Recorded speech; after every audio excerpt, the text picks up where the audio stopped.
Subukan nga natin i-add ang 1/4 at 1/8. Ang 1/4 at 1/8 ay hindi magkatulad. Magkaiba ang numbers nila sa ibaba o ang kanilang denominators. Hindi sila magkapangalan. Kailangan nating alamin ang mga katumbas o equivalent fractions ng 1/4 at 1/8. Paano natin ito magagawa? Isang paraan ay i-multiply ang fraction gamit ng iba't ibang numbers. Unahin natin ang 1/4 dahil ito ang may mas maliit na denominator. 1/4 times 1/1 is 1/4. 1/4 times 2/2 is 2/8.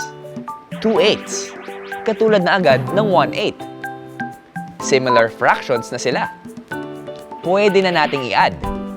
2/8 plus 1/8 is 3/8.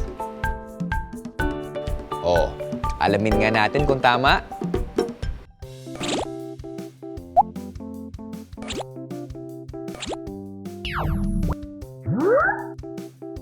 Tama nga!